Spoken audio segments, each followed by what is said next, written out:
Hello दोस्तों, कैसे हो सभी। आ चुके हैं एक और वीडियो के साथ फिर से वापस। तो यार आज की इस वीडियो में हम लोग सीखेंगे कि आप पीएफ का पासबुक किस तरह से डाउनलोड कर सकते हो। तो पीएफ का पासबुक डाउनलोड करने के लिए आपको कोई भी ब्राउज़र ओपन कर लेना है। आप फ़ोन में भी ये चीज़ कर सकते हो। फिलहाल आप मैं लैपटॉप में कर रहा हूँ। आपको यहाँ पे नॉर्मली सर्च करना है पीएफ मेंबर पासबुक, ठीक है। ये आपको गूगल में सर्च करना है। उसके बाद ये लिंक आपको दिखाई दे रहा है फर्स्ट वाला, आपको इस पर क्लिक करना है। आप जैसे इस लिंक में क्लिक करोगे तो आपके सामने कुछ ऐसा इंटरफेस आएगा। तो यहाँ पे आपको सिंपली यूएन और पासवर्ड डाल के लॉगिन कर लेना है। अगर आपके पास ऐसा इंटरफेस नहीं आता है तो आपको यहाँ पे सर्च करना है ईपीएफ इंडिया, ठीक है। आप देख लो यहाँ पे ईपीएफ इंडिया आपको सर्च करना है गूगल में और ये वाला वेबसाइट आएगा, ठीक है। आपको इस पर क्लिक करना है। अब इसमें क्लिक करने के बाद आपके सामने कुछ ऐसा इंटरफेस आएगा। अब यहाँ पे सर्विस में क्लिक करना है और एम्प्लॉयज़ में क्लिक करना है, ठीक है।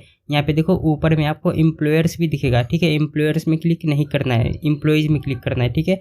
आपको इसमें क्लिक करना है। आप जैसे इसमें क्लिक करेंगे तो आपके सामने कुछ ऐसा इंटरफेस आएगा। अब यहाँ पे मेंबर पासबुक का एक लिंक दिखाई देगा, ठीक है। अब आपको यहाँ पे क्या करना है, मेंबर पासबुक में क्लिक करना है। तो चलो मैं यहाँ पे क्लिक कर लेता हूँ। तो इसमें जब आप क्लिक करोगे तो आपके सामने फिर से कुछ ऐसा इंटरफेस आ जाएगा, ठीक है।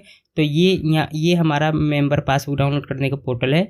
आपको सिंपली यहाँ पे यूएन और पासवर्ड, ठीक है, ये यूएन और पासवर्ड डालना है और नीचे में कैप्चा डालना है और साइन इन में क्लिक करके साइन इन कर देना है। अगर आप इसे साइन इन नहीं कर पा रहे हो, आपका पासवर्ड रॉन्ग बता रहा है, तो पीएफ का जो पासबुक है पासवर्ड है, पासवर्ड को चेंज कर देना है, मतलब कि फॉरगेट कर देना। आप पासवर्ड फॉरगेट करने का वीडियो मैंने बना दिया है, आपको इस वीडियो के डिस्क्रिप्शन बॉक्स में देखने को मिल जाएगा। आप उसे देख के अपना पासवर्ड नया बना लेना, ठीक है। अब लॉगिन होने के बाद आपके सामने कुछ ऐसा इंटरफेस आएगा। अब यहाँ पे आपको टोटल बैलेंस दिख जाएगा कि आपके पीएफ अकाउंट में टोटल बैलेंस कितना है, ठीक है। आप पासबुक डाउनलोड करने के लिए आपको सिंपली पासबुक में क्लिक करना है, ठीक है।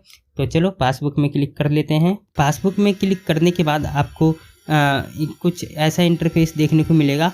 अब यहाँ पे पासबुक डाउनलोड करने के लिए यहाँ पे ईयर सिलेक्ट कर लेना है सबसे पहले, कि आप कौन से ईयर का पासबुक डाउनलोड करना चाहते हैं, ठीक है। अभी जैसे मैं यहाँ पे 2026-27 और 25-26 दो ईयर आ रहा है, तो मैं यहाँ पे चाहता हूँ कि 2025-26 का डाउनलोड हो, ठीक है। तो मैंने उसे सिलेक्ट किया।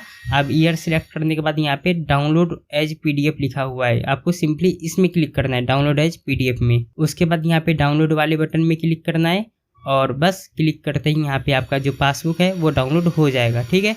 तो कुछ इस तरह से आप अपना पीएफ का पासबुक डाउनलोड कर सकते हैं। लेकिन अब यहाँ पे देखो, कई एम्प्लॉयज़ होते हैं जो एक से ज़्यादा जगह में काम करते हैं और उनका पीएफ जो है अलग अलग कंपनी में डिटेक्ट होता है। तो यहाँ पे उनको मेंबर आईडी भी सिलेक्ट कर लेना है, ठीक है। ये चीज़ ध्यान रखना, आपको कौन से कंपनी का पासबुक डाउनलोड करना है वो यहाँ पे मेंबर आईडी से आपको पता चलेगा।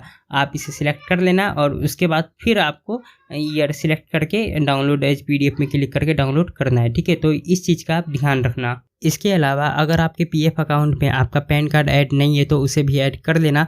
पैन कार्ड ऐड करने के लिए आपके सामने स्क्रीन में वीडियो आ गया होगा, आप ऊपर वाले वीडियो पे क्लिक करके पैन कार्ड ऐड कर सकते हो। और अगर आप अपने पीएफ अकाउंट में बैंक अकाउंट ऐड करना चाहते हैं तो आप नीचे वाले वीडियो में क्लिक करो कि देखो।